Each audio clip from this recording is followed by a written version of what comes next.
শিক্ষাৰ্থীসকল, আজি তোমালোকক 17 নম্বৰ পাঠত থকা আখৰকেইটা শিকাম। 17 নম্বৰ পাঠত থকা আখৰকেইটা হৈছে দন্ত ন, ল আৰু ম। শিক্ষাৰ্থীসকল, এতিয়া লিখিম দন্ত ন। 5ডাল আঁচ আছে।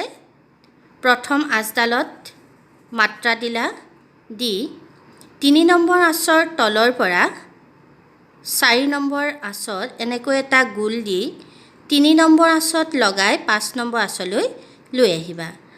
তাৰপিছত 5 নম্বৰ আঁচৰ পৰা একেবাৰে 1 নম্বৰ আঁচত লগাই দিবা। এইটো হৈছে দন্ত ন। আকৌ এবাৰ চোৱা দন্ত নটো কেনেকৈ লিখিছোঁ। প্ৰথম আঁচডালত মাত্ৰা দিছোঁ, দি 3 নম্বৰ আঁচৰ অলপ তলৰ পৰা এনেকৈ 4 নম্বৰ আঁচত এটা গোল চিন দি 3 নম্বৰ আঁচত লগাই তললৈ লৈ আহিছোঁ। তাৰপিছত একেবাৰে ওপৰলৈ লৈ যাবা। এইটো হৈছে দন্ত ন। এতিয়া লিখিম ল। প্ৰথম আঁচডালত মাত্ৰা দিবা, দি 3 আৰু 4 নম্বৰ আঁচৰ মাজত এনেকৈ এটা গোল চিন দি 2 নম্বৰ আঁচত লগাই আকৌ 3 নম্বৰ আঁচলৈ লৈ আহিবা। আকৌ 3 নম্বৰ আঁচৰ পৰা এনেদৰে 2 নম্বৰ আঁচত লগাই 3 নম্বৰ আঁচলৈ আনি তললৈ লৈ আহি ওপৰত লগাই দিবা। এইটো হৈছে ল। আকৌ এবাৰ লিখিম লটো চাবা।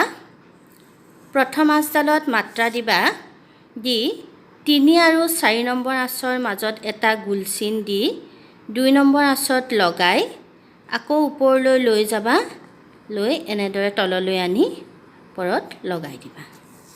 এতিয়া লিখিম ম। প্ৰথম আঁচডালত মাত্ৰা দিবা, দি প্ৰথম আঁচডালৰ পৰাই এনেদৰে লৈ আহি 3 আৰু 4 নম্বৰ আঁচৰ মাজত এটা গোল চিন দি তললৈ লৈ যাবা। তাৰপিছত ওপৰলৈ লৈ যাবা। এইটো হৈছে ম। আকৌ এবাৰ দেখুৱাই দিছোঁ মটো। প্ৰথম আঁচডালত মাত্ৰা দিবা, প্ৰথম আঁচডালৰ পৰাই এনেদৰে লৈ আহি 3 আৰু 4 নম্বৰ আঁচৰ মাজত এটা গোল চিন দি তললৈ লৈ যাবা। তাৰপিছত ওপৰলৈ লৈ যাবা। এইটো হৈছে ম। শিক্ষাৰ্থীসকল, তোমালোকে বিদ্যালয়ৰ বহীত নৰ তলে তলে ন আৰু লৰ তলে তলে ল আৰু মৰ তলে তলে ম সুন্দৰ আখৰেৰে লিখিবা। ধন্যবাদ।